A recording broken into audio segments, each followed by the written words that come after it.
Hey campers, it's time to take care of a couple things that are very important, but you know what, not necessary to the functioning of the game. Now, the first thing that we have to do is we have to make sure that our players can't fall off the world, and this is really easy to do. And then we just need to use something called a blocking volume to stop our player from moving off the edge of the world, okay? So let's go ahead and just head to one side of our world. Okay, actually we can head up here. I'm just heading up to the sky and looking around my world. You see the edges right there. Currently our players can just jump right off. We don't want them to do that. So I'm going to come over here into my modes section, my modes panel. And what I'm looking for here is something called my blocking volume. And it's not there. So I'm going to come down. Let's see here. Let me just move this down so you guys can see this, down to volumes, and what I'm looking for is a blocking volume. Let me see, did I pass it? Right here, a blocking volume. There it is. I'm just going to drag that out, and it's just like a block, really. If I hit F to focus in on it, look at that, it's just like a giant cube. It's basically all it has. It's invisible, and it just has a collision on it. So I just need to resize it and place it properly. So I can come up here to my scale tool and start resizing it. Now, this might take a while to resize it this way. It doesn't have to be that thick. Okay, if you see, it's just the size of the square. I just want to make it really long and really high so that my player, let's zoom out a little bit so my player can't actually run through it. Now, I'm just clicking on this way and I'm dragging out, dragging out. I'm just trying to get it so that it is the length of that entire side. All right, so there it is. I'm just dragging out. And let's keep dragging out, and it's going over the edge of the right side there. So it doesn't have to be perfect. It just needs to cover that entire side there. And now what I'm going to do is I'm going to drag up. Okay, there we go.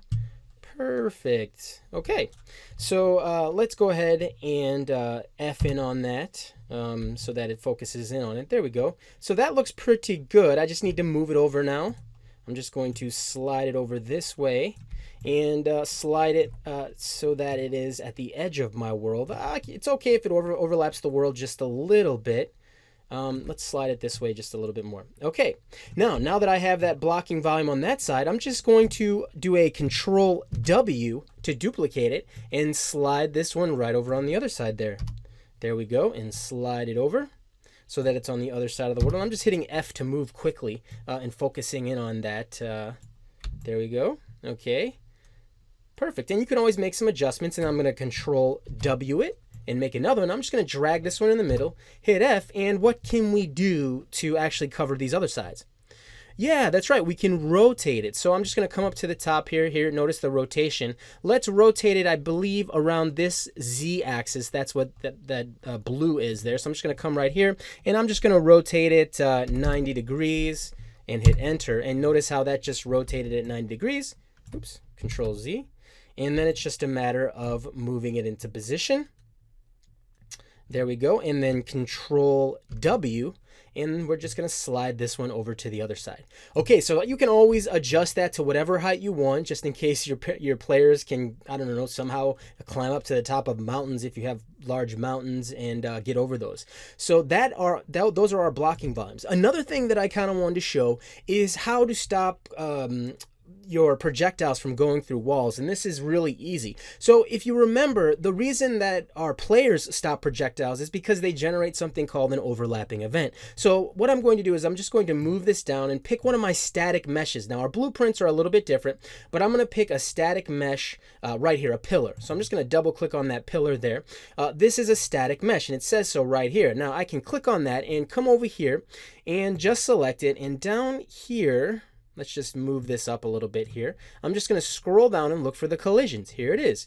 Now, it's going to use the collision preset of default, which is a block all. Default is block all, okay? And I would have to actually double click on the mesh to go see that, but I'm not going to do that. All I have to do is click on that.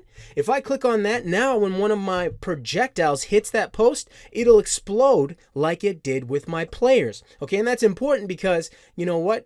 Why would I want a wall there if my players can't hide behind it? So that's important to do. You want to make sure your projectiles get stopped by those walls. So you have to go through on all your static meshes and make sure that they are generating an overlapping event. Now, our blueprints are a little bit different. So here's what I'm going to do. I'm just going to zoom over here. zoom over here to one of our blueprints, just this house, okay?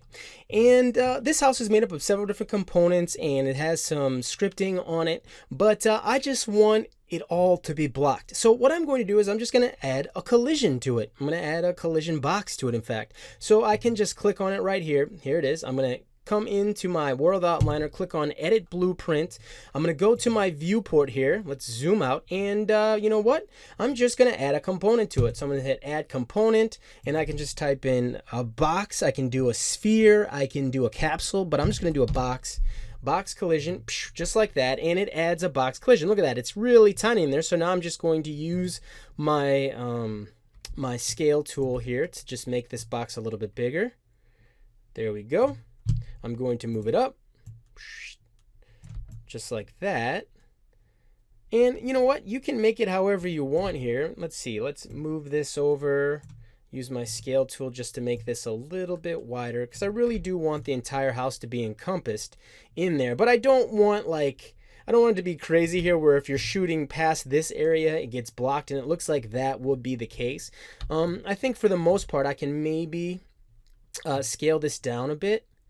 Like that. I just want like the front of the area where I'll be shooting through here, where a player would hide, to be blocked. So I'm just going to move this down a bit. There we go. Okay, so that looks pretty good. I'm just going to go with that for now. Now I also want to make sure with this box it's set up properly in the collision. So I'm just going to come over here into the details, and let's go ahead. It says overlap all dynamic, generate overlapping events. You can step up on it. So I'm just going to change that to no.